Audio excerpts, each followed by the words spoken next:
The sound of shattering glass cut through the Friday night air like a gunshot. The jukebox died mid-chorus. 43 people in Anchor Bar turned their heads in perfect synchronicity, drawn by that universal human instinct that recognizes conflict before conscious thought catches up. "You think you're someone special?" Lieutenant Jasper Reed rose from his booth with the kind of deliberate slowness that promised violence. 6'3" of lean muscle and weaponized ego, backlit by the neon Budweiser sign that had been flickering since Desert Storm. He pointed at Willow Harper with the same finger he'd probably used to pull triggers in places whose names were still classified. "Wearing that shirt, do you have any idea what it means?" Willow stood frozen in the narrow aisle between tables 6 and 7, a tray of buffalo wings balanced in her left hand. She looked down at her chest, where the golden trident gleamed against black cotton, the Navy SEAL insignia that had sparked this confrontation. She was 5'4" in her work sneakers.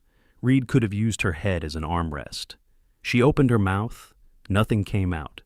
"That's the Navy SEAL trident, lady." Reed's voice climbed in volume, playing to the crowd now. Behind him, 4 men unfolded from their seats like a perfectly coordinated machine, all broad shoulders, tight haircuts, and the kind of swagger that came from knowing you could break most things in the room, including people. "And I can absolutely guarantee that you're not a SEAL, because there are no women on my team, and I know every single team on the West Coast." The bar had gone silent except for the air conditioning's mechanical wheeze. Phones emerged from pockets and purses. The red recording lights multiplied like distant stars. Willow set the tray down on the nearest table, with hands that didn't shake, movements slow and precise, the kind of control that might have meant something to someone paying closer attention. But nobody was paying that kind of attention. "That's stolen valor, you know that?" The blonde SEAL behind Reed spoke up. Petty Officer Oliver Kane, though Willow didn't know his name yet. His face was flushed, whether from alcohol or righteous indignation was unclear. "Impersonating military personnel. Federal offense. You can go to prison for that." Willow finally found her voice. "It's just a shirt. I bought it at just a shirt." Reed closed the distance between them in 3 strides. His hand shot out, grabbed the fabric at her collar. "This isn't fashion, sweetheart. This is honor. This is blood. This represents men who earned the right to wear it through pain you couldn't begin to imagine." The grip tightened. Willow could feel every callus on his palm, could smell the beer on his breath, mixing with expensive cologne. She didn't resist, didn't push back, didn't do anything except meet his eyes with a steadiness that should have been impossible under the circumstances. In her peripheral vision, she saw Chloe Winters, the actual bartender, her only real friend in this town, step forward from behind the bar, then stop when one of Reed's teammates shook his head slightly, warning her off. "Take it off." Reed's voice dropped lower, more dangerous. "Right now. She's just a kid, man." This came from Derek Monroe, a 62-year-old regular who occupied stool 3 every night from 6 to 9, nursing the same 2 beers through stories about Beirut and Grenada. He'd started to stand hands flat on the bar top, but made no move toward the confrontation. There was something in his eyes, a calculation, a weighing of options that looked remarkably like recognition. Reed didn't even glance back. "Hey, stay out of this, old-timer. This is about respect, about protecting what's sacred." Willow's jacket sleeve had ridden up with Reed's grip, exposing her forearm. The skin there was crossed with thin white lines, scars that could have been anything, from anything meaning nothing to the untrained eye. Derek Monroe's eyes weren't untrained. They narrowed fractionally before he settled back onto his stool, took a long pull of his Coors Light, and watched. "I'm calling the MPs." Reed released her collar, pulled out his phone. "Let them deal with this stolen valor garbage. Maybe a night in lockup will teach you some respect for the uniform." The call took 30 seconds. Military police dispatch at Naval Amphibious Base Coronado was only 2 miles away. They were used to Friday night calls from Anchor Bar, usually drunk sailors needing escort. Back to base, occasionally fights that escalated beyond the civilian law's patience. But impersonating a SEAL, that got their attention. Willow remained perfectly still throughout. She didn't argue, didn't run, didn't plead. Just stood there with her hands loose at her sides, weight balanced evenly on both feet, breathing steady and controlled. The kind of calm that comes from training, or shock, or something else entirely. When Sergeant Mason Drake arrived 12 minutes later with Corporal Amber Torres in tow, He approached the situation with the weariness of a man who'd processed too many of these complaints. 26 years old, 5 years in the MPs, Drake had developed the particular brand of cynicism that came from dealing with military wannabes, SEAL groupies, and the assorted chaos that orbited one of America's most elite special operations bases. "Another one," he muttered to Torres as they surveyed the scene. "What is it this month? Fourth fake operator we've processed." Torres, younger and less jaded, studied Willow more carefully. She doesn't look the type. They never do until they're in handcuffs crying about how it was just a misunderstanding. Drake pulled out his cuffs, approached Willow with the mechanical efficiency of routine. "Ma'am, I need you to turn around and place your hands behind your back." Willow complied. As Drake reached for her wrists, something happened, something small that Torres caught, but Drake missed entirely. As the cuffs touched Willow's skin, her hands automatically rotated inward and down, thumbs together, wrists angled exactly 30 degrees from vertical. It was a position that minimized pressure points and maintained blood flow, the kind of detail taught in advanced resistance to interrogation training. Torres's eyes widened slightly. She opened her mouth, then closed it again. "You have the right to remain silent," Drake intoned, ratcheting the cuffs with more force than strictly necessary. "Anything you say can and will be used against you." The walk to the MP vehicle was a parade of humiliation. 43 witnesses, 43 phone cameras, countless social media streams, broadcasting what looked like simple justice, another faker caught and dragged away. Reed followed them out, still talking voice, carrying across the parking lot. "You should see the real thing sometime, real SEALs. Maybe then you'd understand what you're pretending to be." He leaned against his truck, arms crossed, watching Drake load Willow into the back seat. "Takes Hell Week to earn that trident. 237 hours of the worst suffering the human body can endure. Hypothermia, sleep deprivation, people literally hallucinating from exhaustion. And you just bought it at what target Willow's jaw tightened fractionally. One of Reed's teammates, Chief Petty Officer Cyrus Wallace, though his name tag was obscured, whistled low. 237 hours. He said it like someone checking an equation. That's specific. The Hell Week's not exactly classified information. Reed shot back, but there was a pause before he said it, just a heartbeat of doubt. The MP cruiser pulled away, leaving behind a bar full of witnesses already crafting their versions of the story for maximum virality. Chloe Winters stood in the doorway, cell phone in hand, staring at the space where her quiet co-worker had been arrested. She pulled up Willow's contact. They'd exchanged numbers during the hiring process 3 months ago. But Willow Harper's social media presence was practically non-existent. One Facebook profile with no posts, a LinkedIn that listed bartender at various establishments, and absolutely nothing else, which struck Chloe as odd, but then again lots of people avoided social media. Derek Monroe was the last to leave, waiting until the crowd thinned before approaching the bar, where Naomi Sullivan, the owner, was wiping down surfaces with aggressive vigor. "That girl," he said quietly. "Now, how long she worked here?" 3 months, best employee I've got. Always on time, never calls in, and sick doesn't complain." Naomi paused mid-wipe. "You know something, Derek?" Monroe studied the amber liquid in his glass, then drained it. "I know that people who can stay that calm under that kind of pressure usually learned it somewhere specific. And I know that Hell Week is 232 hours, not 237. Lieutenant Reed got his own qualification timeline wrong. He set down exact payment for his tab, including the usual tip. I also know that sometimes the people who look weakest are the ones you should worry about most. Should I be worried? Not about her." Monroe pulled on his jacket, a worn leather number with Marine Corps insignia barely visible on the shoulder. "But those SEALs might want to start worrying. Good night, Naomi." The military police station at the main gate of Naval Amphibious Base Coronado was designed for processing, not comfort. Concrete floors, fluorescent lights that flickered every 47 seconds, metal furniture bolted to the ground, and that particular institutional smell of disinfectant failing to mask decades of sweat and fear. Drake walked Willow through processing with the cheerfulness of someone who'd found the humor in routine degradation. "Empty your pockets, everything on the table, jewelry too." Willow complied. The The contents were sparse, a driver's license identifying her as Willow Harper, age 31, address in San Diego's Hillcrest neighborhood. $43 in bills and change. A single key on a plain ring.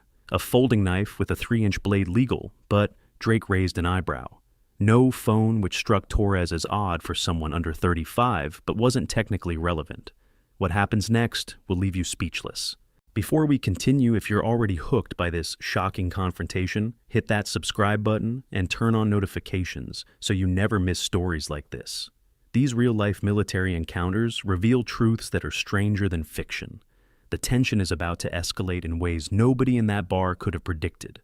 Stay with us. You won't believe what they discover about this quiet bartender. This story gets more intense with every passing minute. Fingerprinting. Drake led her to the scanner, pressed her fingers against the glass one by one. Willow's hands were smaller than average, but the calluses were unmistakable thick pads across the palm below each finger, the kind that came from gripping weapons or climbing ropes or both. Drake noticed them, but misinterpreted. "You work construction or something." "Bartender," Willow said quietly. "Lots of glassware." Torres, standing behind Drake, saw the calluses differently. She'd gone through basic combat training, learned to shoot, climb, rappel. Her hands had developed calluses in specific places. These weren't bartender hands. These were something else. The fingerprint scan completed. Drake frowned at the screen. "Huh. No criminal record. Not even a parking ticket." "Told you," Willow said. "Yeah, well, tell it to the judge." Drake jerked his thumb toward the hallway. "Interrogation room 2. Let's go." The walk down the corridor gave Torres a chance to observe more closely. Willow's gait was unusual, perfectly balanced each step, landing heel-toe with minimal sound weight distribution, optimized for rapid direction change. Military bearing, but not parade ground precision. Something more tactical. Interrogation room 2 was 8 feet by 10 feet, 1 metal table, 3 chairs, a two-way mirror that everyone pretended wasn't a two-way mirror. Drake pointed to the chair facing the mirror. "Sit." Willow sat. Her posture was perfect, back straight, feet flat on the floor, hands resting on the table. But she scanned the room with a thoroughness that suggested automatic threat assessment. 2 seconds to catalog exits, 1 second to note the camera position, a half second to calculate the most vulnerable structural point in the drywall to the left of the door. Torres caught all of it. The more she watched, the more convinced she became that something was very wrong with this arrest. Reed arrived 20 minutes later with his SEAL team in tow, their presence transforming the station into something between a fraternity house and a courthouse. Chief Petty Officer Cyrus Wallace, 38 years old, 2 deployment stars on his warfare, pinned the kind of reputation that made junior officers nervous, walked point. He'd served in places that didn't appear on maps, with people whose names were redacted from official reports. This her, Wallace studied Willow through the two-way mirror. Drake had left her alone for the past 15 minutes. Standard protocol let them stew, and Willow hadn't moved except to breathe. No fidgeting, no nervous energy, no signs of stress despite being in handcuffs in an interrogation room. "That's her," Reed confirmed. "Caught her red-handed wearing SEAL insignia at Anchor Bar." "Where'd she get the shirt?" "Claims she bought it somewhere. I didn't let her finish the lie." Wallace grunted, still watching. Willow's eyes had found the camera in the upper right corner of the room. She looked directly at it for exactly 3 seconds, expression neutral, then returned her gaze to the table. It wasn't the behavior of someone caught in a crime. It was the behavior of someone documenting the situation. "She doesn't act guilty," Wallace observed. "They never think they are," Reed replied. "That's the problem. They see it as cosplay, not disrespect." The door to the observation room opened. Lieutenant Fiona Blackwood entered with the kind of authority that came from both rank and righteousness. 33 years old, JAG officer specialist in military justice, and someone who'd spent her entire career fighting to be taken seriously in a male-dominated institution. She had exactly 0 patience for women who, in her view, disrespected that fight by faking credentials. "Gentlemen," she nodded to the assembled SEALs, pointedly ignored Drake. "I'm here to observe the interview. This falls under military jurisdiction given the location and the nature of the alleged offense." "We haven't charged her yet," Drake protested weakly. "Then let's remedy that." Blackwood moved to the mirror, studied Willow with open disdain. She certainly doesn't look like seal material. That's the point, Reed said. She's trying to claim something she didn't earn. Then let's confirm it. Run her name through the sealed database.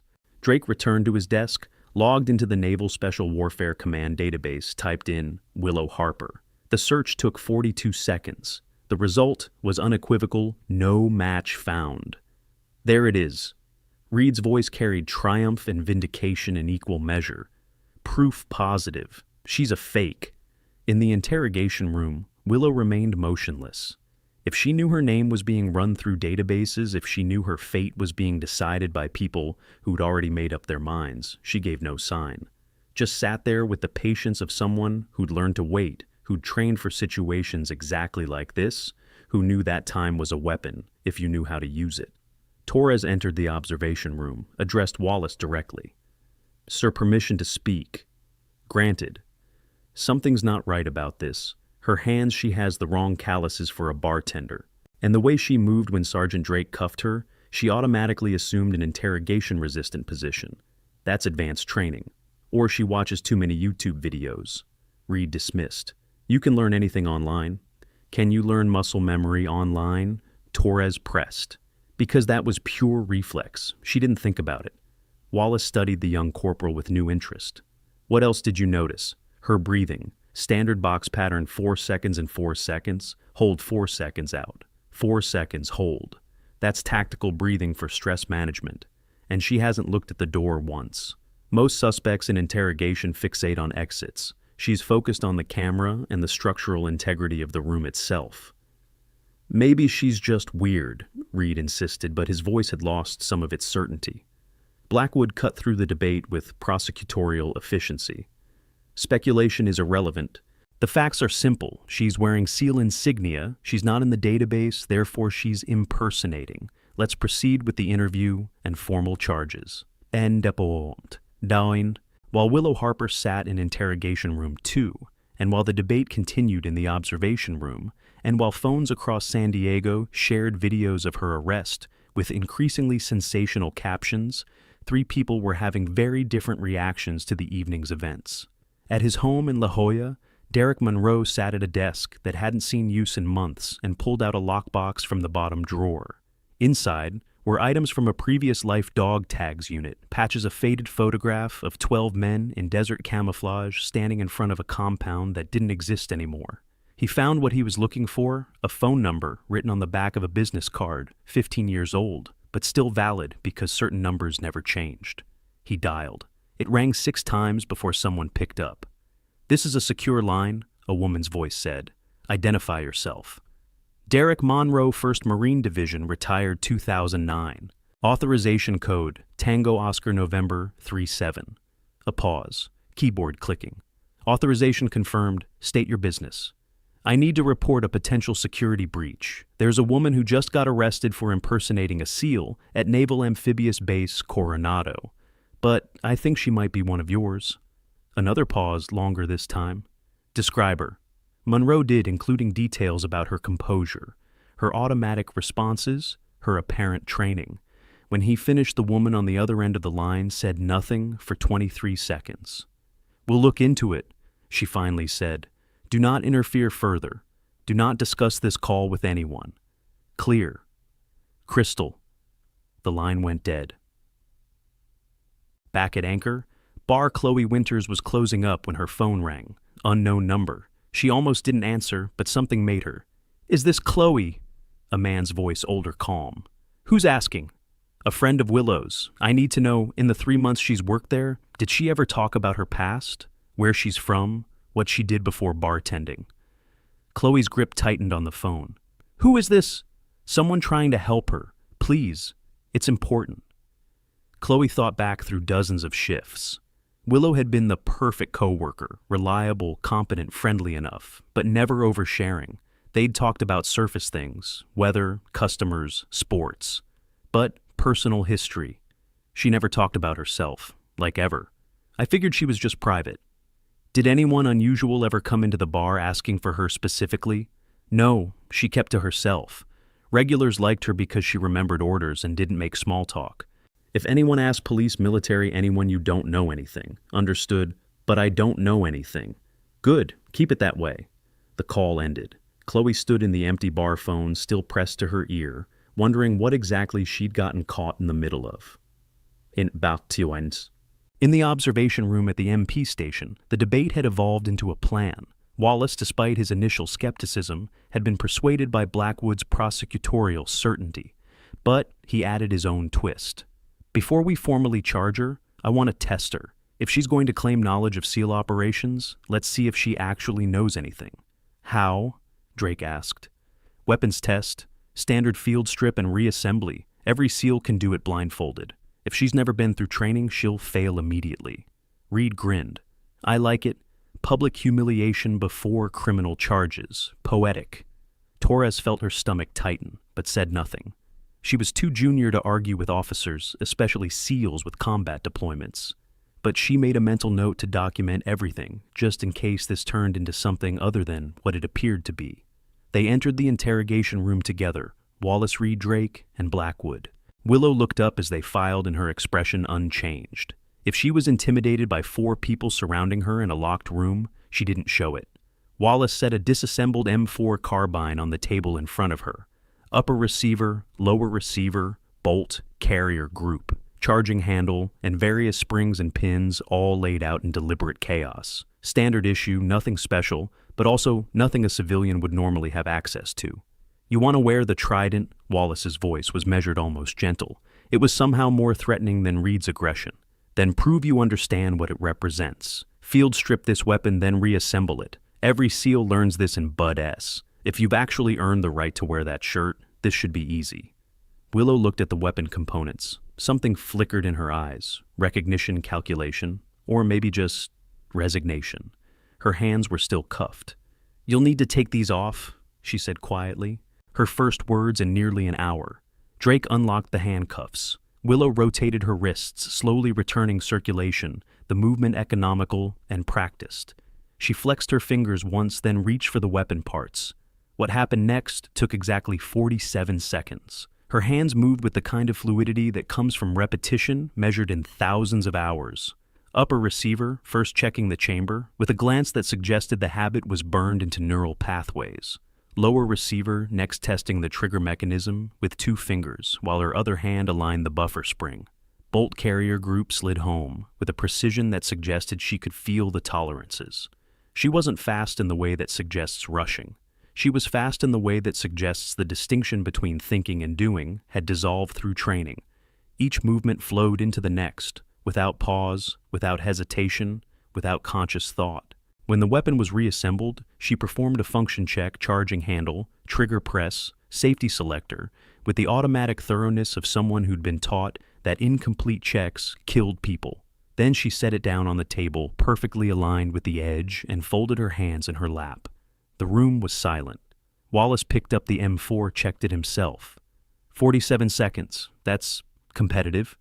Lucky guess, Reed said, but his voice had lost its confidence. YouTube tutorials. Nobody could. Wallace cut him off. That wasn't memorization. That was muscle memory. You can't fake that. Blackwood frowned. So, she's had weapons training. Doesn't mean she's a SEAL. Plenty of military branches teach weapons maintenance. Army, Marines, even Air Force security forces. Check those databases, Wallace ordered Drake. Drake returned to his computer, expanded his search. Army Personnel Database, Marine Corps Records, Air Force, Coast Guard. Even CIA and FBI databases that MPs technically had read-only access to for identification purposes.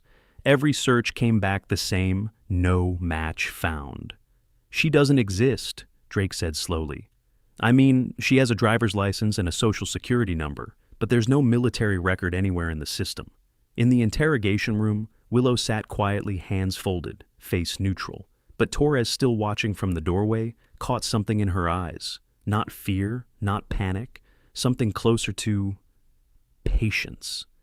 The look of someone waiting for a process to complete, for wheels to turn, for the inevitable to arrive. Maybe she's Foreign Legion, Reed suggested, grasping. French Foreign Legion takes anyone, doesn't keep records the same way. For someone who supposedly earned a trident through French Foreign Legion training, she sure looks American, Wallace observed dryly. And the FFI doesn't train SEALs. Try again. Blackwood pulled out her phone, typed rapidly. I'm calling in a favor. JAG has access to higher-level databases for classified personnel. If she's in the system anywhere, we'll find her. While they waited for Blackwood's contact to respond, Wallace decided to push further. He sat down across from Willow, studied her with the intensity of someone trained to read people in life-or-death situations. "Where'd you serve?" he asked conversationally. "I didn't." "Don't lie to me. That weapons drill, you've done it 10,000 times minimum. That kind of skill doesn't come from YouTube videos and a weekend at a firing range." Willow met his eyes. "My brother was a Marine. He taught me." "What was his name?" "Michael Harper. He died in Fallujah 2007. Drake immediately searched the Marine Corps casualty database. 3 minutes later, KIA confirmed. Lance Corporal Michael Harper, 2nd Battalion, 1st Marines, died August 12, 2007, Fallujah, Iraq. The room exhaled. A dead brother explained everything: the shirt, the training, the familiarity with weapons. She wasn't impersonating. She was memorializing. Blackwood's expression softened fractionally. "I'm sorry for your loss. It was a long time ago," Willow said, still quiet, still composed. She had told a story that was true in most of its details. Michael Harper had existed. He had died in Fallujah. The connection between them was the only fabrication, a thread so simple and plausible that it dissolved suspicion like salt in water. Reed deflated visibly. "So she's just wearing her dead brother's shirt. Looks that way," Wallace agreed. He stood moved toward the door. "Sergeant Drake, process her release. This was a misunderstanding." "Wait." The voice came from the observation room. Master Chief Anderson Burke had been watching the entire interrogation in silence. Now he stepped into the room, his presence commanding immediate attention. 50 years old, 32 years in the Navy, a chest full of medals that included 2 Bronze Stars and a Silver Star. Burke had seen things that made grown men wake up screaming decades later. "There's still something wrong here," Burke said. "That story about the brother, it's convenient. Too convenient." "You calling her a liar?" Reed bristled. "We verified the brother died.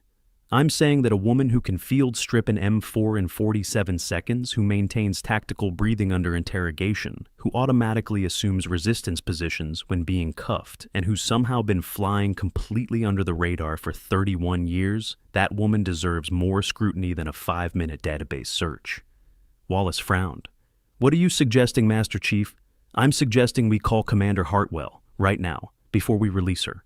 Because if there's any chance this is something other than what it appears to be, we need someone with the authority to access deeper systems." One district spirits. While Willow Harper sat in interrogation room 2, while the MPs and SEALs debated her fate, and while phone calls were being made to increasingly senior personnel, the story was spreading across social media with the viral velocity that defines modern scandal. The video from Anchor Bar had been shared 17,000 times. Comments ranged from righteous support for the SEALs to concerns about excessive force to jokes about Karen tries to be a Navy SEAL. Local news had picked it up. A reporter was already outside the MP station camera crew in tow, waiting for a statement. But in certain circles that existed in the shadows of official structures that communicated through encrypted channels and off-the-books meetings, the video triggered different reactions. At CIA headquarters in Langley, Virginia, a night shift analyst in the Special Activities Division flagged something in the facial recognition sweep of social media. The system had pinged on a face in the background of the Anchor Bar video. Cross-reference with classified databases returned a match. The analyst's blood pressure spiked as she read the file. She picked up a secure phone, dialed an extension that wasn't listed in any directory. "We have a problem," she said when it was answered. "Go 7 has been compromised." Ords. Commander Solomon Hartwell arrived at the MP station at 9:47 p.m., summoned from a dinner party, where he'd been explaining to a rear admiral why his base had the lowest incident rate in the Pacific Fleet. He was not happy about the interruption, and his expression communicated this with the clarity of a klaxon. 45 years old, 24 years in the Navy, Hartwell had commanded everything from a destroyer to a carrier air wing. He'd been in this position base commander at Coronado for 18 months and had cultivated a reputation for being simultaneously fair and absolutely intolerant of nonsense. "This better be good," he said as he entered the station. Wallace Burke, Reed Blackwood, and Drake stood in the observation room, watching Willow through the two-way mirror. Torres hovered near the door, technically off duty, but unwilling to leave. Burke briefed him in 90 seconds, covering everything from the initial arrest to the weapons test to the convenient dead brother story. Hartwell studied Willow through the glass.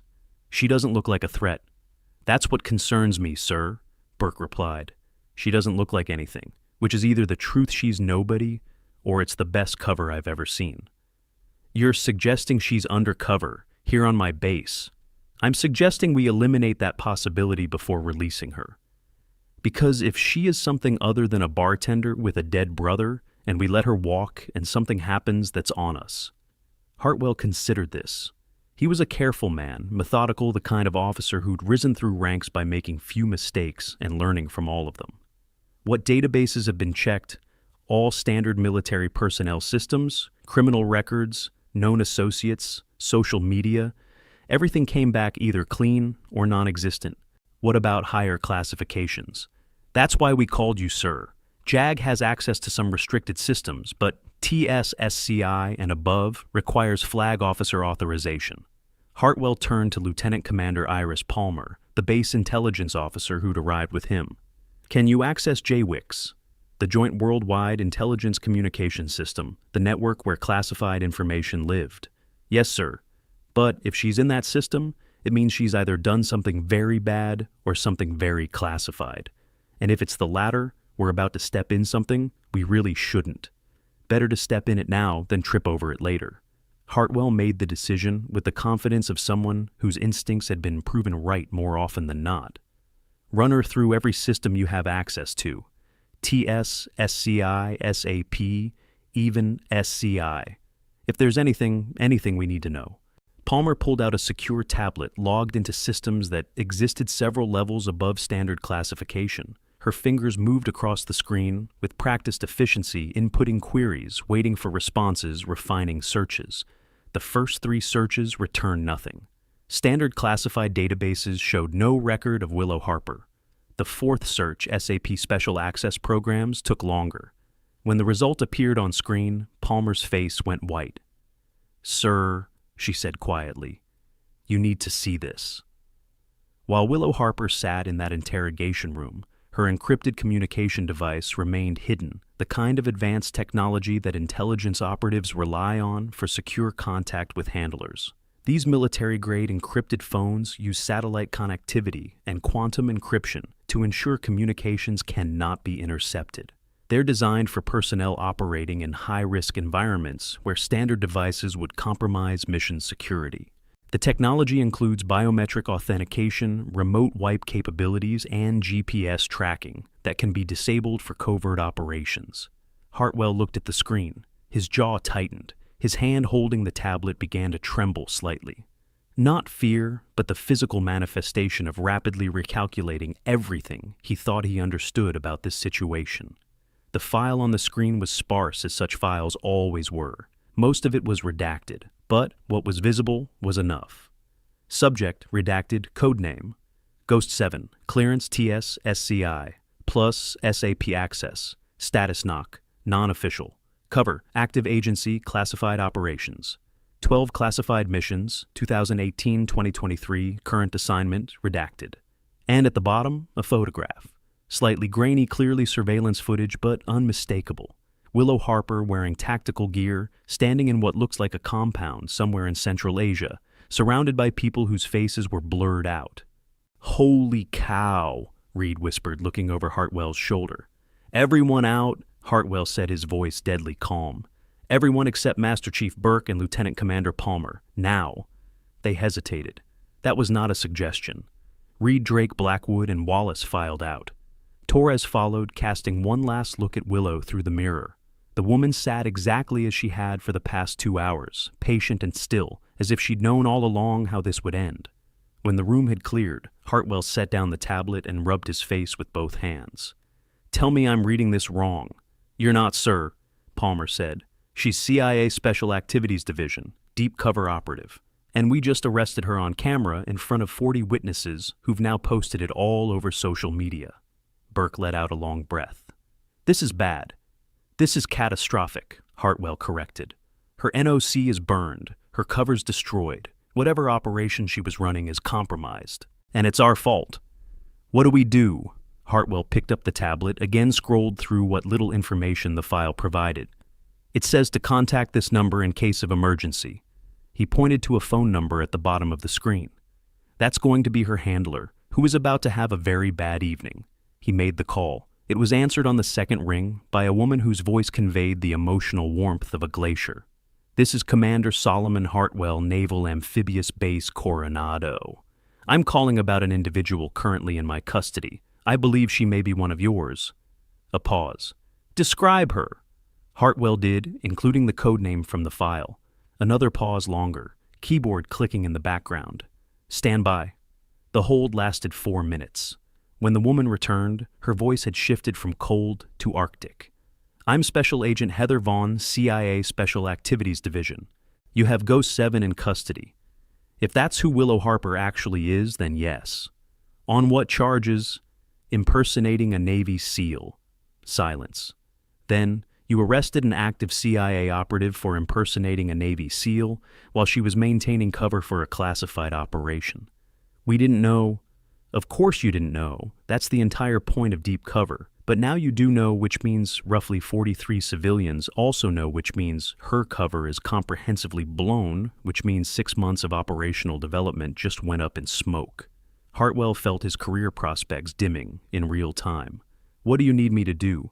First, get her out of custody immediately. Second, confiscate every phone and camera in that building. Third, get everyone who saw that file to sign NDAs with teeth. Fourth, prepare for a cleanup team to arrive within the hour. And fifth, keep her there until I arrive. Do not let her leave the building. Clear. Crystal. Good. And Commander, this conversation never happened. The file you accessed doesn't exist. Ghost 7 was never in your custody. The story is that this was all a misunderstanding about a dead brother's shirt.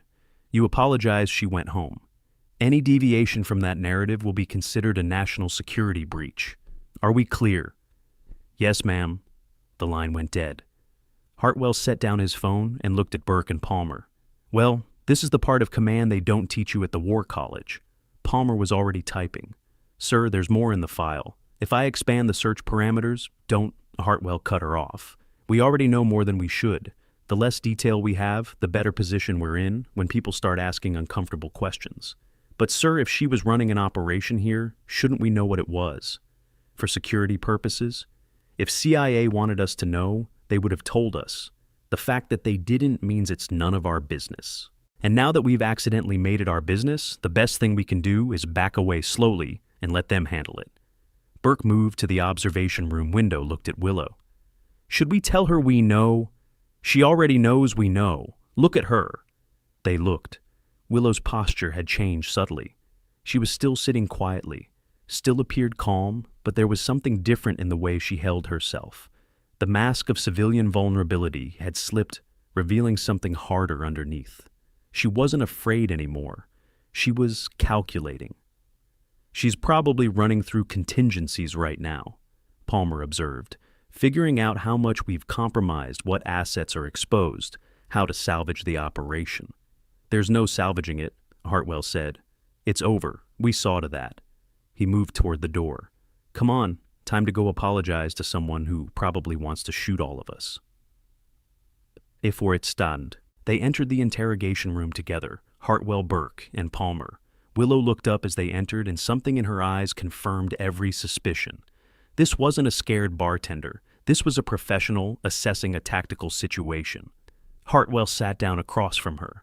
Ms. Harper, or should I use a different name? Harper's fine. I'm Commander Solomon Hartwell. I run this base, and I owe you an apology. Willow's expression didn't change. For compromising an active operation, for burning your cover, for putting you at risk, take your pick. A slight smile touched her lips. You accessed the file. I did, and I immediately regretted it. You shouldn't. You did your job. Your Master Chief had good instincts. She glanced at Burke. You saw through the brother story. It was a good story, Burke admitted. But you were too calm, too controlled. Nobody's that together after 2 hours of interrogation, unless they've been trained to be. So what happens now? Willow asked. Now we wait for your handler to arrive. We sign paperwork pretending this never happened, and we all go home and try to forget we ever met each other. And Lieutenant Reed, Hartwell's jaw tightened. Lieutenant Reed is about to have a very educational conversation about operational security and the importance of not making assumptions. He'll be lucky if his career survives the next 72 hours. He was protecting what he thought was his team's honor, Willow said. It was stupid, but I understand the impulse. That's generous. I've worked with SEALs before. They're protective of the trident. It's not entirely unreasonable to get angry at someone you think is stealing it. Palmer leaned forward. Can I ask, what were you doing here? What was the operation? Willow shook her head. Even if I could tell you, I wouldn't. It's compartmentalized for a reason. But I can tell you this. What I was doing was important. And now it's gone. So, whoever you were trying to protect by arresting me, you just made them more vulnerable, not less. The words landed like a physical blow. Hartwell had spent his entire career trying to keep people safe. The possibility that his actions had done the opposite was almost worse than the career implications. I'm sorry, he said again, and meant it. Apologies don't change the outcome, but I appreciate the intent. Willow stood stretched slightly. 2 hours of sitting had taken a physical toll, even on someone trained for it. How long until the cleanup team arrives? They said within the hour. That was 10 minutes ago. Then we have about 50 minutes of awkward silence ahead of us. Unless you want to uncuff me and let me use the bathroom like a normal person. Drake, standing in the doorway, moved forward with the cuff key. As he unlocked them, Willow rubbed her wrists and said quietly, You're good at your job, Sergeant. You ran every reasonable database. You followed protocol. This wasn't your failure. Drake looked like he wanted to believe that, but wasn't sure he could. The cleanup team arrived at 10:38 p.m. in 3 black SUVs that parked in the secure loading area behind the MP station. 6 people emerged, 4 men, 2 women, all wearing civilian clothes that somehow screamed federal agent. They moved with the coordinated efficiency of people who'd done this before, carrying equipment cases and mobile communication gear. Special Agent Heather Vaughn led them. 40 years old, 15 years with CIA, the last 8 in Special Activities Division, running operations that would never appear in history books. She had the kind of face that people forgot 5 minutes after meeting her, not unattractive, not memorable, the perfect equipment for someone in her line of work. She found Hartwell in his office. Commander, we need to talk. They talked for 17 minutes. Hartwell laid out exactly what had happened from the initial arrest to the database searches to the moment they had accessed the classified file. Vaughn listened without interrupting her expression, never changing. When he finished, she said, You understand that Ghost 7's operation was tracking a weapons trafficking network that's been moving advanced explosives into the United States through Mexico, and that the people running that network have killed 47 people in the last 3 years, including 2 federal agents. Hartwell's stomach dropped. I didn't know. Of course you didn't. But now 43 civilians have video of her being arrested. Social media has her face and name. Every person in that trafficking network with half a brain is going to run her picture through facial recognition software, see the videos, and realize she was working against them. Which means everyone she's been in contact with for the last 3 months is now at risk. What can I do? You've done enough. Just sign the paperwork and force the NDAs, and pray nobody dies because of this. The words were delivered without particular venom, but they struck with the force of a physical assault. Hartwell had commanded thousands of sailors, had been responsible for billions of dollars of equipment, had made decisions in combat that determined who lived and died. But this accidentally sabotaging a CIA operation and potentially getting people killed was a new category of failure. Vaughn softened slightly, recognizing the impact.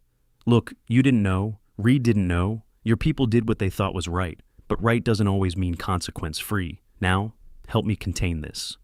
Immoandist. The next hour was a masterclass in bureaucratic damage control. Every person who'd been in the MP station signed an NDA with criminal penalties for disclosure. Every phone was confiscated, checked for copies of sensitive material, scrubbed if necessary. The video from the interrogation room cameras was pulled and erased.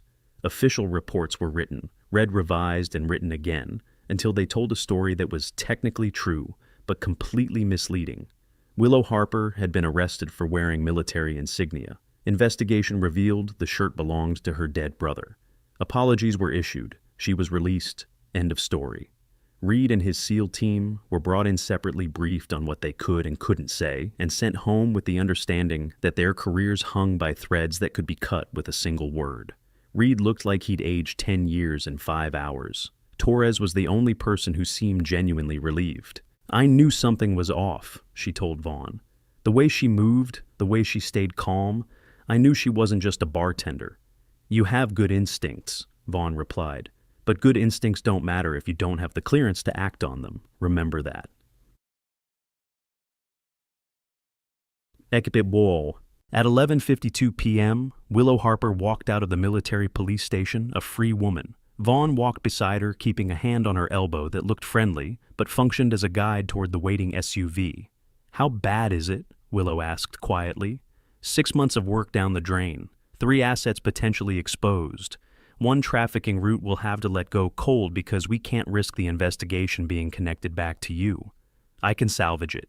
No, you can't. Your face is on social media being arrested for impersonating a SEAL. The second you show up anywhere near this operation, people will notice. You're burned Ghost 7. Accept it. Willow stopped walking. There's another way. There's always another way, but it usually ends with more people dead. Get in the car. They drove in silence for 20 minutes, heading toward a safe house in Point Loma, where Willow would spend the night before being extracted back to Virginia for debriefing. The San Diego skyline glittered to their right, beautiful and oblivious to the small tragedy that had unfolded in its shadow.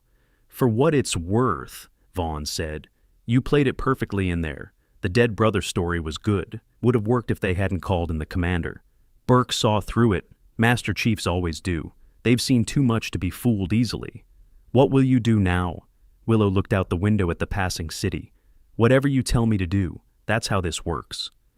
"Fair enough. But between you and me, off the record, are you okay?" It was a surprisingly personal question from someone like Vaughn. Willow considered it carefully. "I've been undercover for 6 months. I've built relationships, established patterns, become someone other than myself. And in 2 hours, all of that was stripped away by people who thought they were doing the right thing. So, no, I'm not okay, but I will be. That's the job." "That's the job," Willow agreed. The SUV turned onto a quiet residential street, pulled into a driveway that led to a house that looked like every other house on the block. Anonymous, forgettable, perfect. "One night here," Vaughn said. "Transport leaves at 0600. Pack light, everything from your cover identity gets left behind." "Even the shirt," Vaughn almost smiled. "Especially the shirt.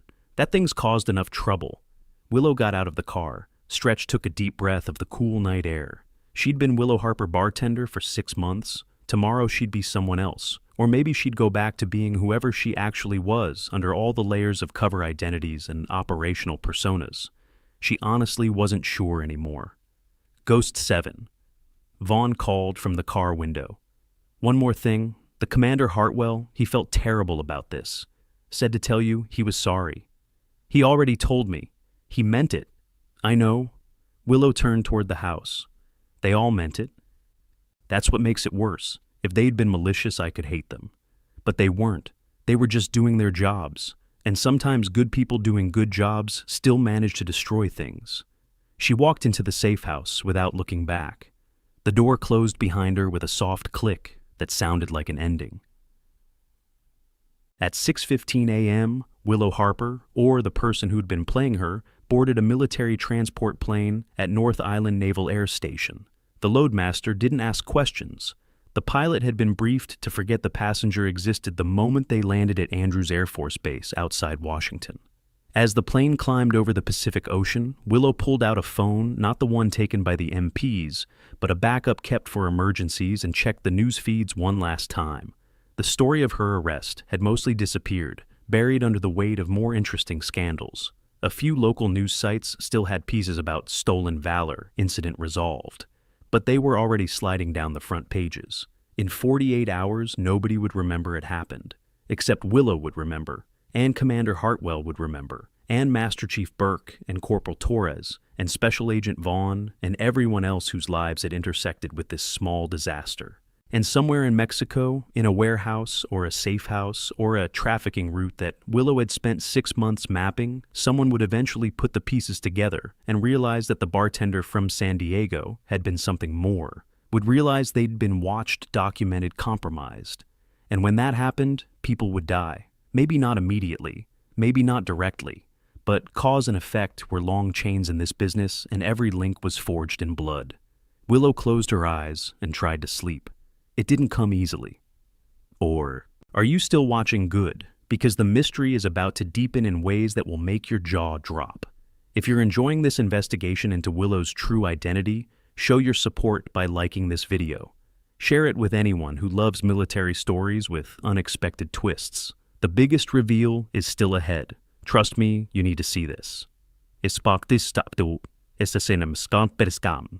days later, at CIA headquarters in Langley, Willow sat across a desk from a man whose name she'd never learned in 8 years of working for him. He was senior enough that his office had windows rare in this building, and his walls displayed photographs with presidents and senators and foreign leaders. But his face remained carefully anonymous in public databases, his actual role hidden behind titles like Deputy Director for Analysis. That meant everything and nothing.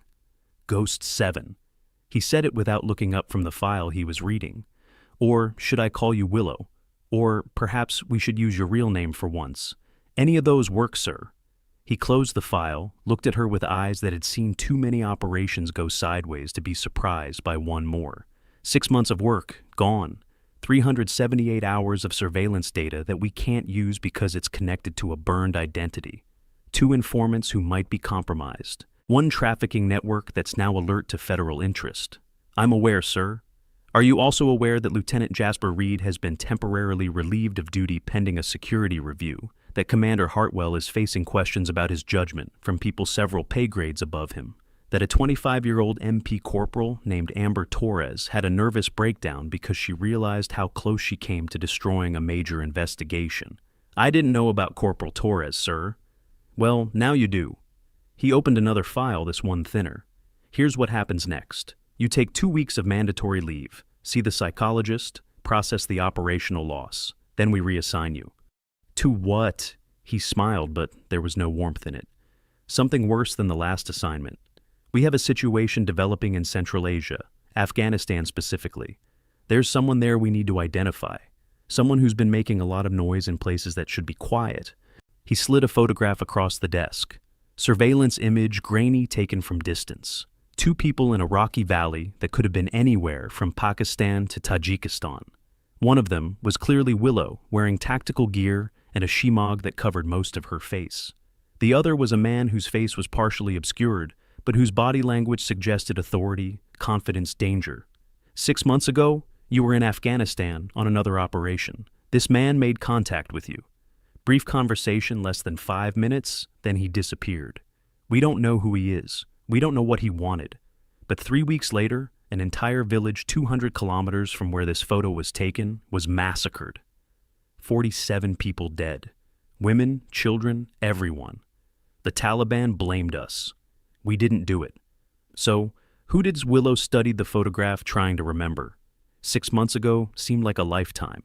She'd been running a different cover, tracking a different target, living a different life. The conversation with this man had seemed like nothing, just another local trying to sell information that might or might not be valuable. But 47 people were dead, and someone thought this man was connected. What do you want me to do? She asked. Find him, figure out what he wanted from you, figure out who he works for, and figure out if he's someone we need to stop before more people die. That's a significant upgrade from tracking weapons smugglers in San Diego. Yes, it is. Which is why you're going back Ghost 7, because you're one of the few people who might be able to identify him, and because you need to prove that the disaster in Coronado was an unfortunate accident, not a sign that you're losing your edge. Willow looked at the photograph again. The man's face was maybe 30% visible enough to recognize if she saw him again, not enough to run through facial recognition with any confidence. His posture suggested military training, but that could mean anything from special forces to private military contractor to terrorist with good fundamentals. When do I leave? 72 hours. You'll fly commercial to Dubai, then military transport to Bagram. From there, you're on your own. We'll provide support where we can, but this is deep cover again. No backup, no official presence, no safety net. So, basically another Tuesday. He almost smiled. Basically, any questions? Just one.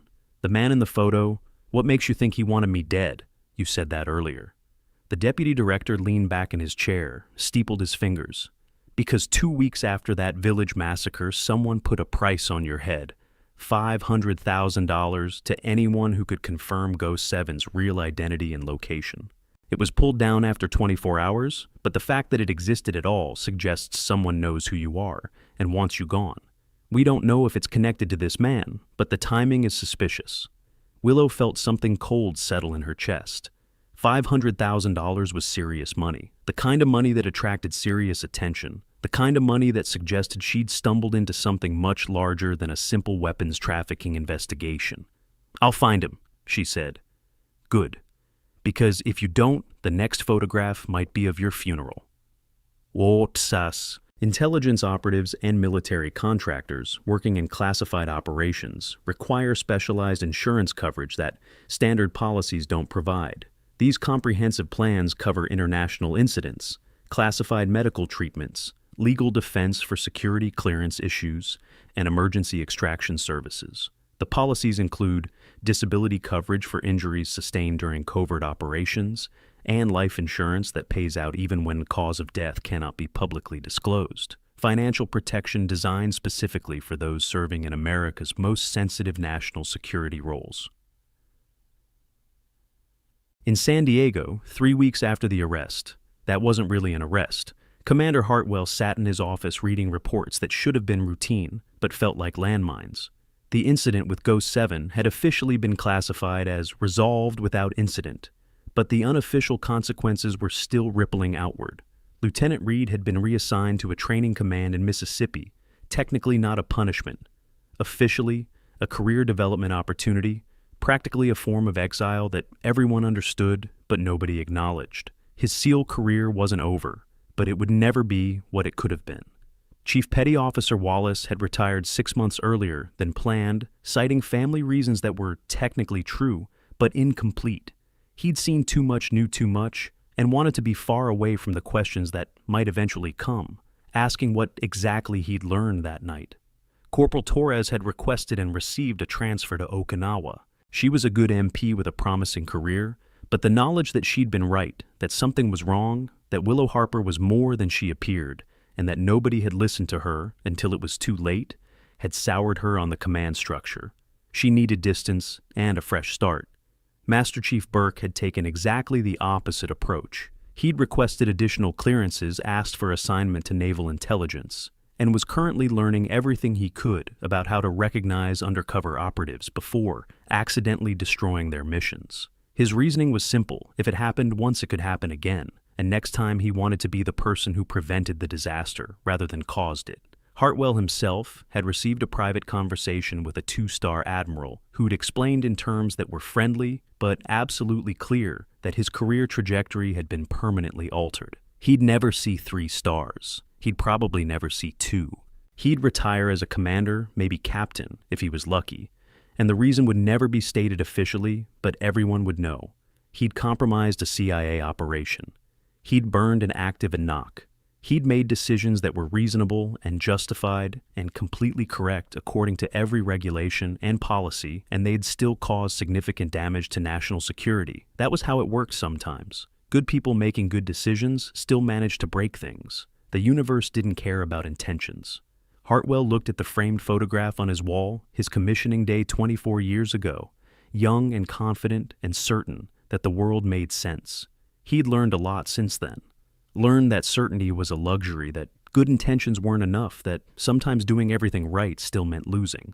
He wondered where Ghost 7 was now, what new identity she'd assumed, what new operation she was running, whether she thought about that night in the MP station, or whether it was just one more blur in a career full of covers and compromises. He'd probably never know. That was the nature of her work, anonymous secret, forgotten as quickly as possible. The only people who remembered were the ones who'd stumbled into her shadow and realized too late what they'd found. Hartwell picked up a pen, signed another routine form, and tried to forget. But forgetting wasn't as easy as it should have been. In Coronado, at Anchor Bar, Chloe Winters served drinks to a Friday night crowd that looked almost identical to the one from 3 weeks ago. Same regulars, same orders, same conversations about sports and deployments and the latest base gossip. Nobody talked about Willow Harper anymore. The arrest had been news for maybe 3 days before being forgotten. Just another stolen valor incident that turned out to be nothing. The internet had moved on to newer outrages, but Chloe remembered. She remembered the phone call from the stranger who'd asked questions. She remembered watching her coworker, her friend, being led away in handcuffs. She remembered the 3 months of working together when Willow had been perfectly pleasant, perfectly professional, and perfectly opaque. She'd learned exactly nothing about who Willow Harper actually was, and now she never would. Naomi Sullivan, the bar owner, had hired a replacement within a week. Nice girl, competent, showed up on time. But she wasn't Willow. She talked too much, shared too freely, existed in ways that normal people did. Willow had been a ghost even before she left. Chloe just hadn't realized it. At closing time, as Chloe wiped down the bar and counted tips, she noticed Derek Monroe still sitting on his usual stool. He'd been quieter than usual lately, drinking a little more, staying a little longer. "You knew?" Chloe said, not a question. Monroe looked up from his glass. "Knew what? About Willow. You knew she wasn't just a bartender." He studied her for a long moment, calculating how much truth to share. "I suspected. Didn't know for sure. But, yeah, I suspected. You served with her, in Afghanistan." "I never said that." "You didn't have to." Chloe set down her cleaning rag. "What was she really? Even if I knew, which I'm not saying I do, I couldn't tell you. Some things stay secret for good reasons. And the rest of us just stumble around in the dark. Welcome to the world, kid. Most of it happens in the dark. The things that matter, the things that keep us safe, we never see them. We never know about them. We just live our lives while other people do the work we can't imagine. That's a depressing worldview." Monroe drained his glass, set it down with careful precision. "It's a realistic worldview. Willow, whoever she really was, she was doing something important. Important enough that when it got exposed, very serious, people moved very quickly to contain it. That tells you everything you need to know. Which is that we're lucky. Lucky that people like her exist, lucky that they do what they do, and lucky that most of the time we get to stay ignorant and safe." He stood, pulled on his jacket, left money on the bar for his tab. At the door he paused. "If you ever see her again, you won't, but if you did tell her, Derek says thanks for her service." Then he was gone, and Chloe was alone with her questions and her tips and the lingering sense that she'd been part of something significant without ever understanding what it was. At 6:41 a.m., 72 hours after her meeting at Langley, a woman who'd recently been Willow Harper, but was now someone else, entirely landed at Dubai International Airport. Her passport said she was Rachel Morrison, freelance journalist. Her cover story was solid. Her training was thorough. Her mission was clear. Find the man from the photograph. Figure out what he wanted. Stop him before more people died. As she cleared customs and headed toward the gate for her connecting flight to Bagram, her encrypted phone vibrated once. A message from Vaughn. "Go 7. We have a new assignment. This one's worse than the last."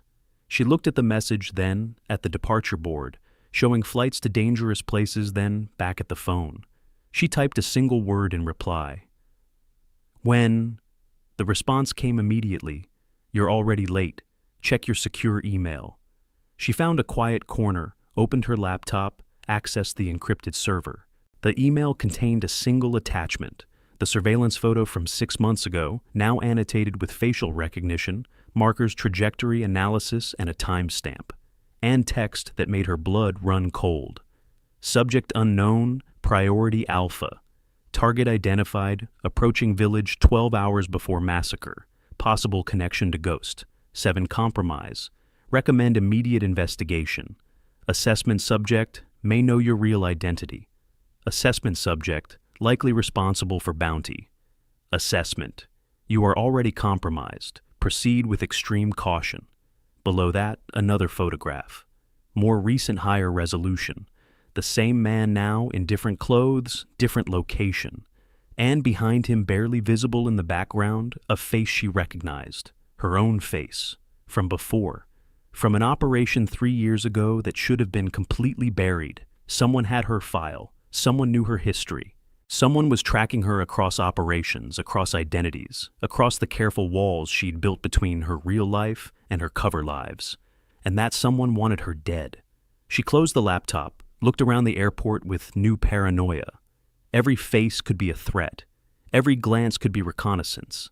Every moment could be the one where her luck ran out and someone recognized her, and $500,000 became more than hypothetical. But that was the job. Walk into danger, smile at death, and hope that training and instinct and luck combined in ways that let you survive one more day. She picked up her bag, headed toward the gate, and tried not to think about all the ways this could go wrong. Behind her, unnoticed, a man with a camera phone captured her image and sent it to a number that didn't appear in any directory. The message was simple. Confirmed, Go 7 in Dubai, heading to Afghanistan. Payment requested per terms. The reply came within seconds. Confirmed. Transfer initiated. Continue surveillance. Do not engage. Wait for final instructions. And across the world, in places that would never appear on official maps, in conversations that would never be recorded, wheels began turning that would eventually lead to a reckoning. But that was still days away. For now, there was just a woman boarding a plane, carrying secrets that could get people killed, heading toward a confrontation she couldn't yet imagine. Ghost 7 was going back into the dark, and this time, the dark was waiting for her. The hours immediately following the revelation moved with the surreal quality of a dream collapsing into nightmare. In the MP station's secure conference room, hastily converted when Vaughn's team arrived, the full scope of the disaster became clear through a series of increasingly grim briefings. Hartwell sat at the head of a table, surrounded by people whose faces would haunt him. Vaughn with her glacier calm, Burke with his quiet self-recrimination, Palmer frantically documenting everything for the inevitable investigations. Through the one-way glass, they could see the main station floor where Reed and his SEAL team sat in rigid silence, phones, confiscated careers hanging by threads. "Let me make this absolutely clear," Vaughn said, her voice cutting through the room like a scalpel. Ghost 7 spent 6 months building an identity as Willow Harper. She established patterns developed, relationships became invisible. That invisibility was her protection. Now, 43 civilians have video of her arrest. Those videos have been shared 17,000 times. Facial recognition software has already tagged her in databases we can't control. "We can scrub the videos," Palmer offered. "Issue takedown notices, and create a Streisand effect that makes it worse." "No, the videos stay up. We let them fade naturally, but the damage is done. Everyone in that trafficking network now knows a bartender named Willow Harper got arrested for stolen valor. They'll run her face. They'll find connections, and when they do, everyone she contacted becomes a liability." Burke's jaw tightened. "How many people are we talking about? 3 primary assets, 7 secondary contacts. Maybe 24 people who interacted with her regularly enough to be considered associates. Any of them could be targeted for interrogation about what they know." "Interrogation," Hartwell repeated quietly. "You mean torture." "I mean interrogation. Whether it involves torture depends on how cooperative people are and how desperate the traffickers get." Vaughn pulled up a map on the laptop. Red dots scattered across San Diego and northern Mexico. "These are known locations for the network we were tracking: arms dealers, smugglers, corrupt officials. Ghost 7 had identified 70% of their operation. Now they know we were watching." The room absorbed this in silence. 17,000 shares. 70% of an operation. Lives measured in percentages and probabilities. "What do you need from us?" Hartwell asked. "Complete documentation of everyone who had access to Ghost 7 during custody. Every person who saw the classified file. Every individual who knows she's CIA. They all sign enhanced NDAs with criminal penalties. Anyone talks, they go to federal prison. No exceptions, no warnings, no second chances. That includes Lieutenant Reed. Especially Lieutenant Reed." Vaughn's eyes were flat, emotionless. "He started this. He grabbed her in public. He called the MPs. He escalated when any reasonable person would have de-escalated. His ego put national security at risk. He thought he was protecting the Trident. I don't care what he thought, I care what he did. And what he did was compromise an active operation. Vaughn closed her laptop with decisive finality. Here's what happens next. Ghost 7 extracts tonight. You process paperwork saying this was a misunderstanding about a dead brother's shirt, which is technically true since we built that into her cover. Reed and his team get security briefings that terrify them into permanent silence. Everyone else involved gets threatened with prosecution if they breathe a word, and we pray that the trafficking network is too busy covering their own assets to start killing people. Pray? Burke repeated. That's our plan. Prayer. No, Master Chief. Prayer is what we do while our actual assets try to salvage what's left of this operation, using methods I can't discuss with people who don't have clearance. Vaughn gathered her materials. Commander Hartwell, I need your conference room for the next 6 hours. Send Reed in first. This conversation is going to be unpleasant. One de bees. Lieutenant Jasper Reed entered the conference room at 12:17 a.m., looking like a man approaching his own execution. Vaughn didn't invite him to sit. She stood near the window, silhouetted against the parking lot lights, and let him stand at attention for 90 seconds before speaking. Do you know what Enoch means, Lieutenant? No, ma'am. Non-official cover. It's the deepest form of undercover work. No diplomatic immunity, no official connection to the government, no safety net. If an NOC operative gets caught, we deny they exist. If they get killed, their families get a folded flag and a story about a training accident. They operate completely alone in constant danger with nothing but their training and their wits keeping them alive. Reed's face had gone pale. Ma'am, you didn't know, I'm aware, but ignorance isn't a defense when the consequences involve national security. Vaughn turned to face him directly. Ghost 7 spent 6 months building cover. 6 months of 20-hour days of living a lie so thoroughly that she probably forgot who she really was. She did this to track weapons that kill Americans, and you destroyed it in 6 minutes because someone wearing a Trident shirt hurt your feelings. It wasn't about feelings, ma'am. It was about honor. Don't. Vaughn's voice dropped to something colder than ice. Don't talk to me about honor. Honor is doing your job even when nobody knows. Honor is sacrificing everything for a mission that will never be acknowledged. Ghost 7 has more honor in her little finger than you have in your entire body, and you nearly got her killed because you needed to be right in front of a crowd. Reed's shoulders slumped. What happens now? Now you sign an NDA that says if you discuss any detail of tonight, any detail with anyone, ever you'll be prosecuted for espionage. Then you go back to your team and you tell them the same thing. Then you live the rest of your career knowing you almost destroyed something important because you couldn't control your ego. She slid papers across the table. 10 pages of dense legal text. Reed picked them up with shaking hands. One more thing, Vaughn added. Ghost 7 had a source inside that trafficking network, a man who'd been feeding her information for 4 months, risking his life, because he believed in what she was doing. Tomorrow morning, his body will probably be found in a ditch outside Tijuana, and that's on you, Lieutenant. You wear that sealed Trident because you earned it through Hell Week. He's going to die because you needed everyone to know you earned it. Reed's face crumbled. He tried to speak, failed, tried again. I'm sorry. Your apology means nothing to a dead man. Sign the papers. He signed. His hand left sweat marks on the pages. We're approaching the most explosive moment of this entire story. If you've made it this far, you're about to witness something incredible. Drop a comment below, guessing what you think the full consequences of this security breach will be. How many lives were affected? What happened to the trafficking network? The answers will shock you. Keep watching. The consequence cascade began within hours, spreading like ripples from a stone dropped in still water. Each impact led to another. Each revelation triggered new protocols. Each person touched by the ghost, 7 incident found their life altered in ways both immediate and profound. Layer 1. Immediate scene. Consequences. By 2 a.m., every person who'd been in the MP station had been processed through Vaughn's team. NDAs were signed under threat of federal prosecution. Phones were forensically analyzed and selectively wiped. The video footage from Interrogation Room 2 was pulled from servers and replaced with corrupted files that would frustrate any future investigation.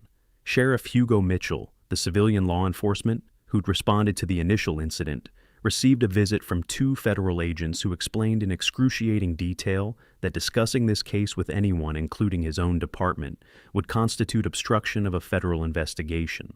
Mitchell had been in law enforcement for 32 years. He knew when to shut up and look the other way. Naomi Sullivan, owner of Anchor Bar, was briefed at 3:15 a.m. by agents who arrived in her living room and scared her cat. She learned that her former employee had been working for the federal government in some capacity she couldn't know about, and that talking about it would result in her liquor license being permanently revoked. Naomi was savvy enough to understand this was the gentle version of the threat.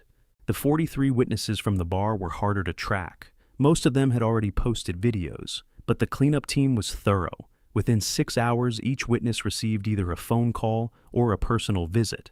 The message was consistent national security federal law, criminal penalties for disclosure. Most people complied because they didn't want trouble. A few complied because they sensed something genuinely important was at stake. One person, a retired Army colonel who'd been at Table 8, complied because he recognized the specific flavor of CIA cleanup and knew better than to interfere. By dawn, the official story was set: Willow Harper, bartender, arrested for wearing her dead brother's military insignia. Investigation confirmed the shirt's origin. Apology issued, case closed, nothing to see here.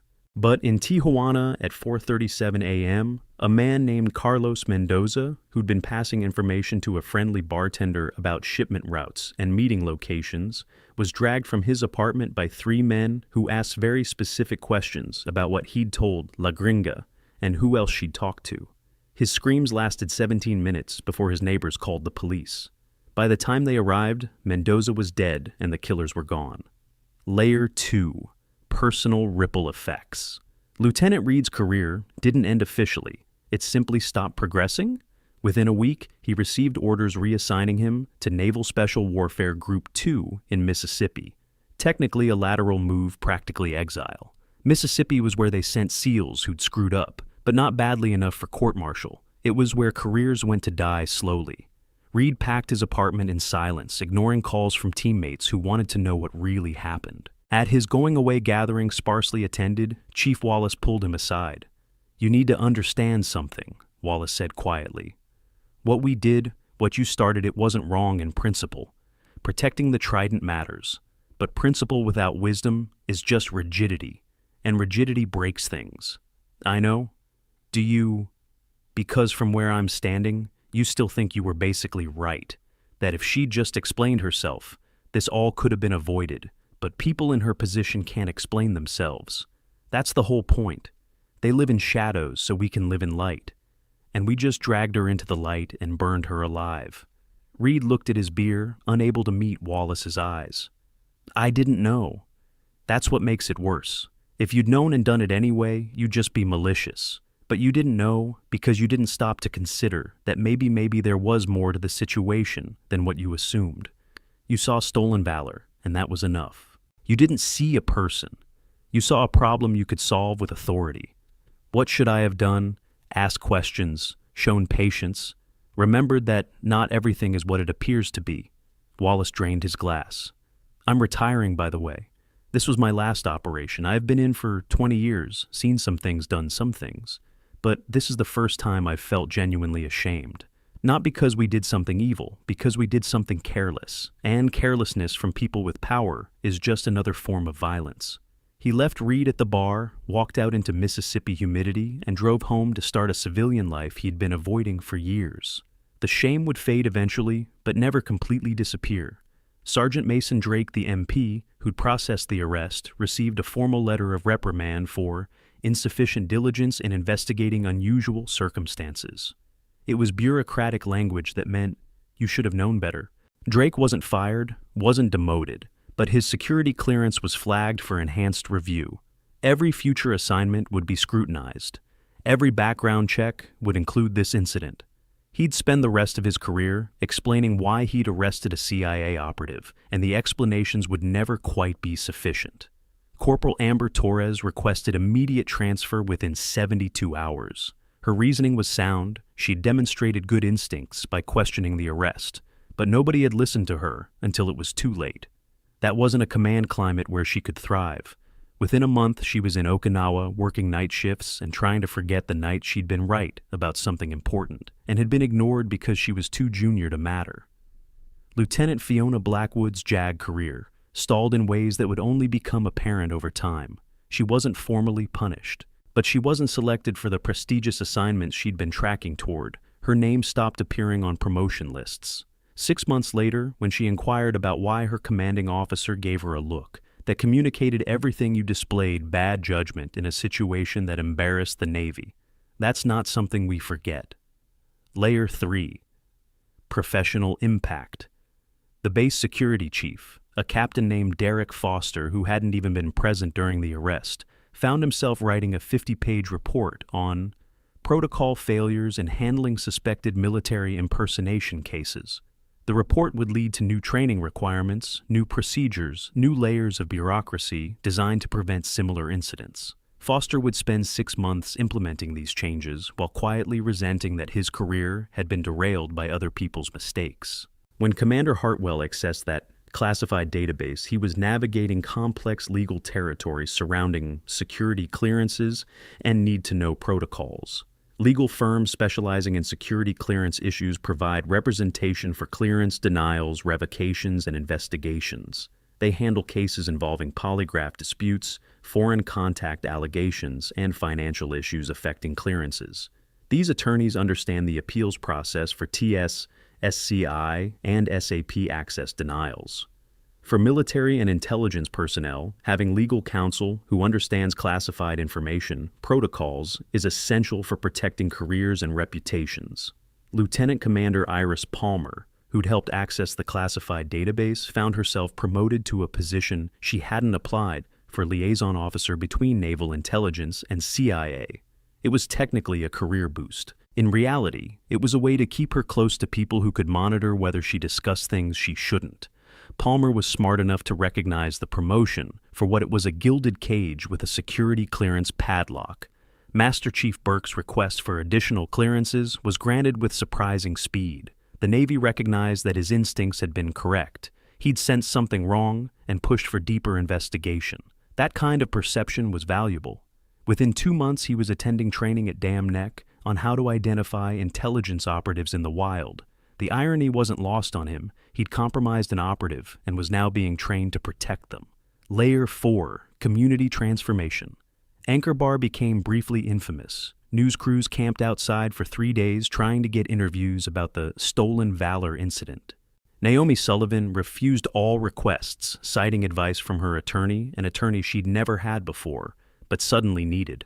Business increased for 2 weeks as people came to see where it happened, then decreased for 2 months as regulars stayed away from the circus.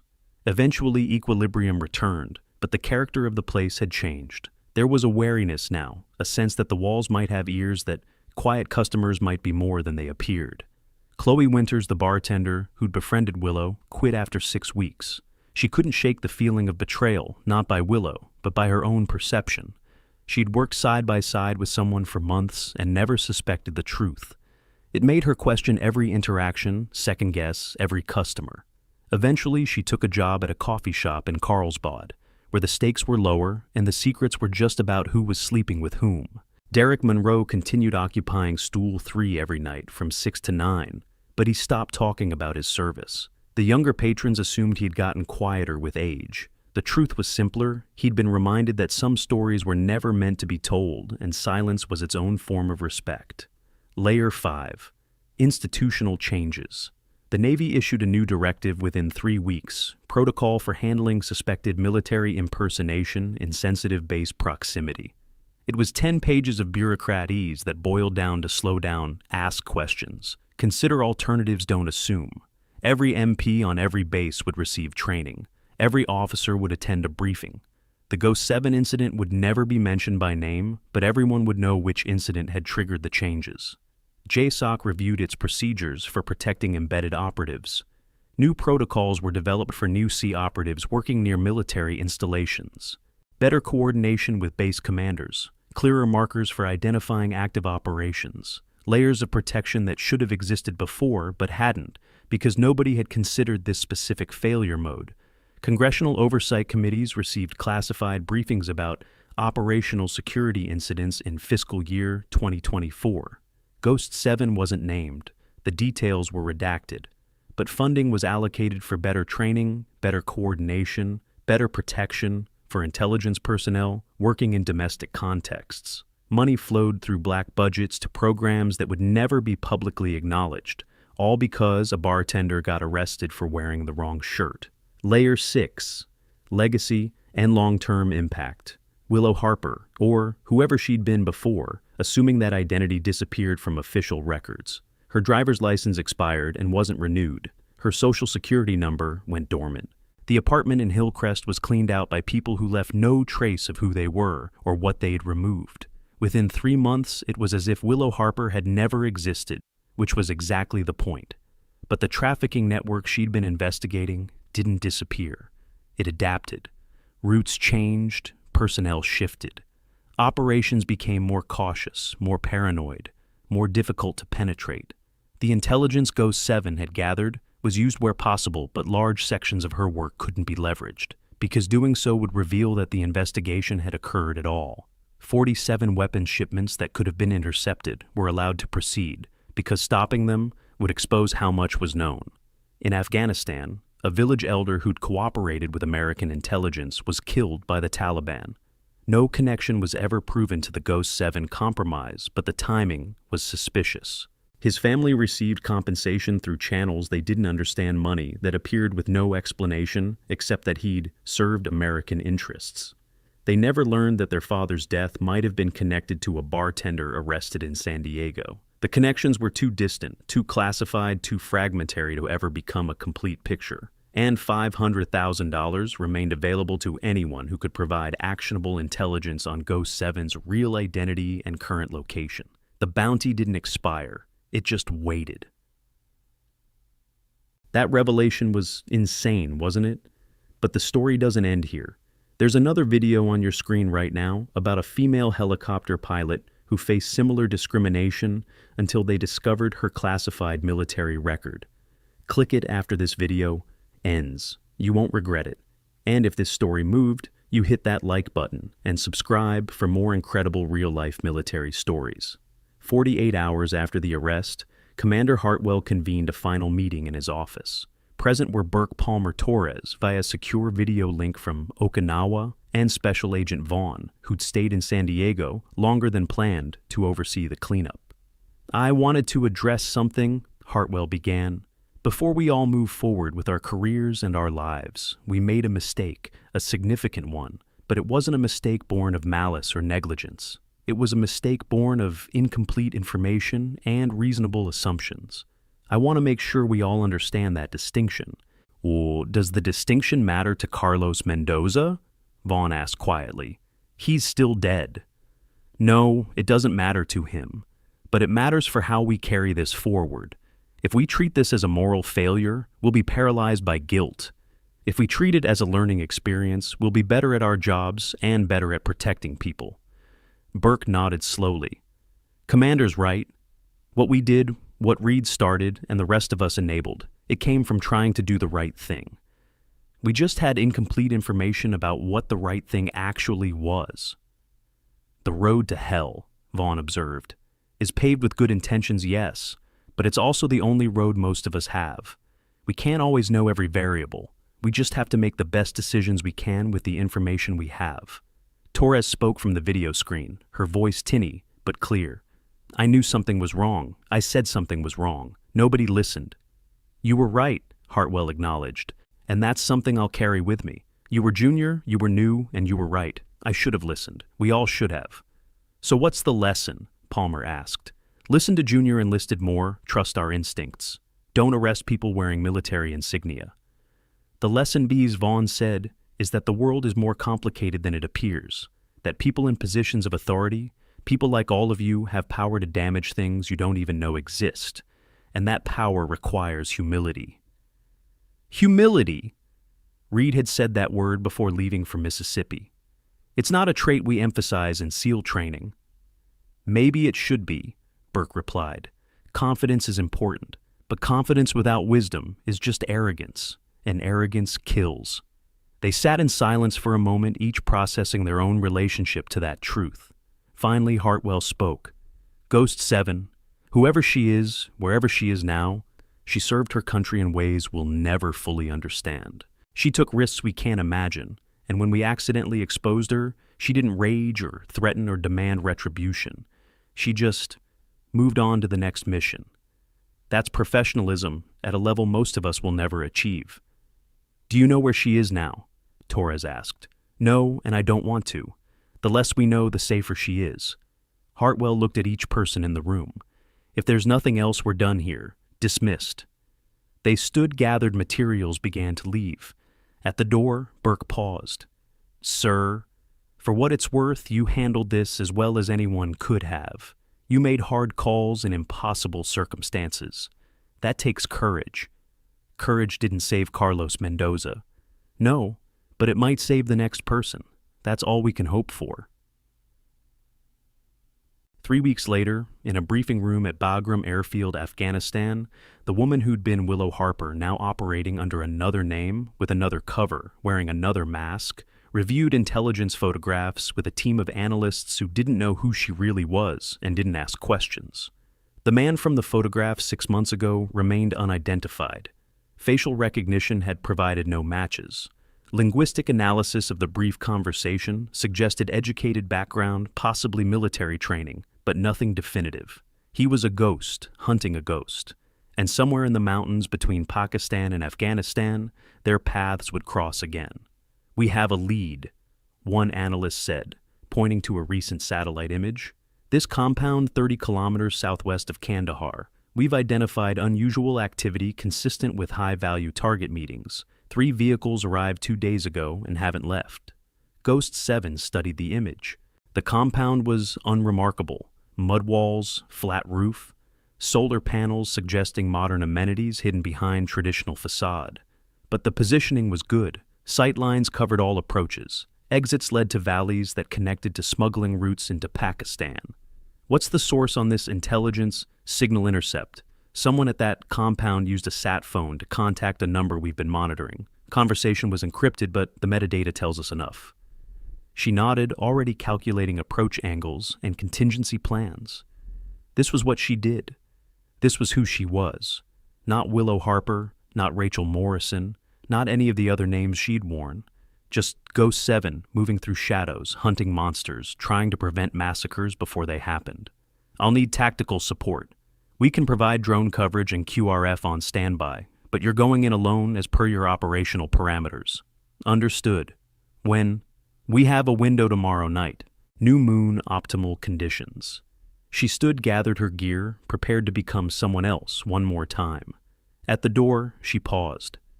The village that was massacred 6 months ago. 47 people. Do we know why? The analyst checked his files. Working theory is they refused to cooperate with a trafficking network, wouldn't allow their roads to be used for smuggling, made themselves an obstacle. And the man in my photograph. If he's connected and that's still speculative, then he might be the one who gave the order or carried it out, or both. 47 people dead because they said no to evil, and somewhere the man responsible was planning his next atrocity. Ghost 7 walked out of the briefing room, out of the secure facility, into the Afghan night, where the air smelled like dust and diesel and distant gunfire. She'd come back to this place, back to danger, back to shadows, back to the work that never ended and never made headlines and never earned public recognition. Because that was the job. Because people like Carlos Mendoza died when people like her failed. Because 47 villagers deserve justice even if justice would never be publicized or acknowledged or properly avenged. Her encrypted phone buzzed. A message from Vaughn. Ghost 7, Intel update. Target positively identified in compound. Name Qadir Ahmadi. Former Afghan intelligence turned rogue after U.S. withdrawal. Responsible for at least 3 massacres, including the village. He knows your face. He posted the bounty. He wants you dead because you're the only person who can connect him to all 3 attacks. Proceed with extreme caution. Authorization for lethal force granted. She stared at the message for a long moment, committing the name to memory. Qadir Ahmadi. Not a ghost anymore. A target. The phone buzzed again. Another message. One more thing. The photo from 6 months ago. We've enhanced it. He was showing you something in his hand. Can't confirm, but it looks like a photo of you from an earlier operation. He's been tracking you longer than we thought. This isn't random. This is personal. Ghost 7 closed her eyes, ran through memory files of every operation, every face, every interaction that might have created an enemy this dedicated. Nothing surfaced clearly. Too many missions, too many covers, too many lives lived and discarded. But that was the nature of her work. You created enemies in the dark, and sometimes they found you. She typed a single response. When do I leave? The reply was immediate. You're already late. Check your secure email. She pulled out her laptop, accessed the encrypted server. The mission brief was comprehensive compound, layout guard positions, probable locations of Ahmadi, extraction routes, contingency plans, A through F, and a final note that made her blood run cold. Intelligence suggests Ahmadi has files on Ghost 7's real identity. Documents, photos, operational history. If he releases these files, your entire career, every cover, every operation, every asset you've ever worked with becomes compromised. Mission objective. Eliminate Ahmadi and secure all files. Failure is not an option. Good luck. She closed the laptop, checked her weapon, a Sig Sauer P226 that had been with her through 4 continents and a dozen identities, and walked toward the helicopter that would take her to the mission staging area. Behind her, unnoticed, a young lieutenant watched her depart and wondered who she really was. He'd been briefed that she was civilian intelligence contractor and told to ask no questions. He was smart enough to read between those lines and understand that some people operated in spaces where normal rules didn't apply. He'd remember her face, though. Remember the way she moved, economical, purposeful, like someone who'd long ago accepted that every mission might be the last. Years later, if someone showed him a photograph and asked, "Do you recognize this person?" he'd have to say no, because saying yes would betray secrets he didn't fully understand, but knew were important. That was how it worked in this world. Ghosts protecting ghosts, secrets protecting secrets, violence done in darkness so that people in daylight could live without fear. Testom, Ghost 7 boarded the helicopter at 2200 hours. The crew chief gave her a headset and a thumb up. The pilots didn't acknowledge her existence. Within 3 minutes, they were airborne, flying nap of the earth through Afghan night toward a compound where a man who wanted her dead was planning his next massacre. She checked her gear one final time. Weapon, ammunition, knife, communications equipment, first aid kit, and a small photograph tucked in a pocket where it shouldn't be, where operational security said it couldn't be, but where human need demanded. It exists a picture of her actual family, taken before she'd become Ghost 7, when she'd been someone with a real name and a real life and a future that didn't involve killing people in foreign countries. She looked at the photo for 5 seconds, then tucked it away. That person was gone. That life was finished. There was only the mission now. Only the compound ahead. Only Qadir Ahmadi, and whatever he knew, and whatever he'd done, and whatever justice looked like at the end of a silenced pistol. The helicopter descended toward the drop zone. Ghost 7 stood, grabbed the fast rope, prepared to slide into darkness one more time.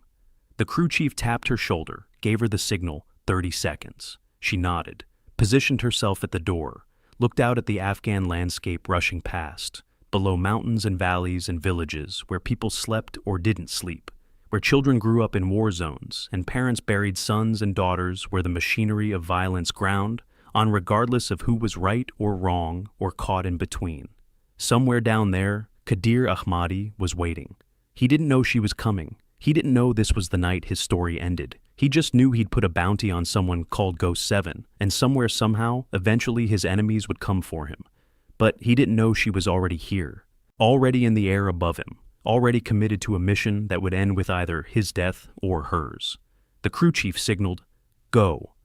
Ghost 7 slid down the rope into darkness, disappeared into the Afghan. Night became one more shadow among thousands. The helicopter pulled away, leaving no trace it had ever been there. And in a compound 30 kilometers away, Qadir Ahmadi felt an inexplicable chill, looked out at the darkness surrounding his walls, and wondered why he suddenly felt like prey. He would have his answer soon enough. The screen fades to black. Text appears. Some stories are still classified. Below that, some ghosts never stop hunting. And finally, Ghost 7's mission continues.